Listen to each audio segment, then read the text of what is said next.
La Bible en un an. Exode chapitre 8 à Exode chapitre 9. Psaume 24. Proverbe 6, 1 à 5. Lecture du 29 janvier.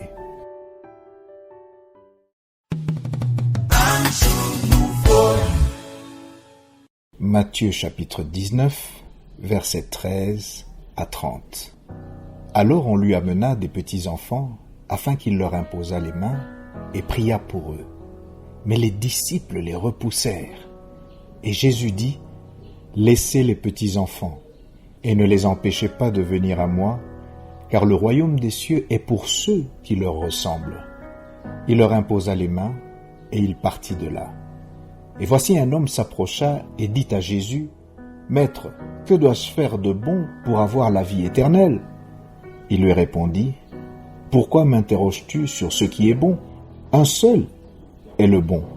Si tu veux entrer dans la vie, observe les commandements. » « Lesquels ?» lui dit-il.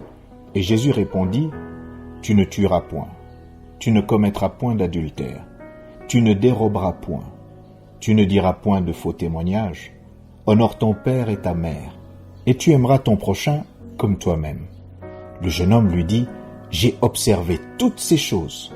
Que me manque-t-il encore ?»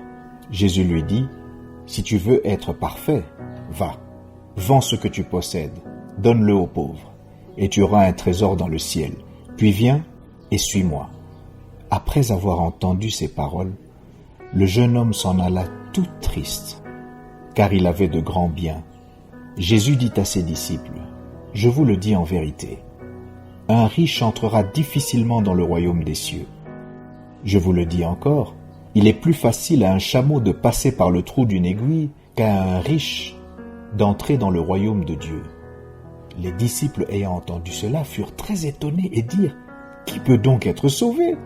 Jésus les regarda et leur dit, « Aux hommes, cela est impossible, mais à Dieu, tout est possible. » Pierre, prenant alors la parole, lui dit, « Voici, nous avons tout quitté et nous t'avons suivi.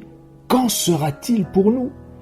Jésus leur répondit, « Je vous le dis en vérité, quand le Fils de l'homme, au renouvellement de toutes choses, sera assis sur le trône de sa gloire, vous qui m'avez suivi, vous serez de même assis sur 12 trônes, et vous jugerez les 12 tribus d'Israël.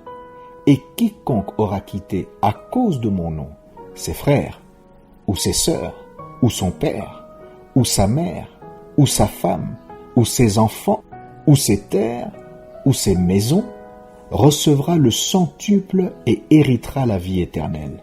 Plusieurs des premiers seront les derniers, et plusieurs des derniers seront les premiers. »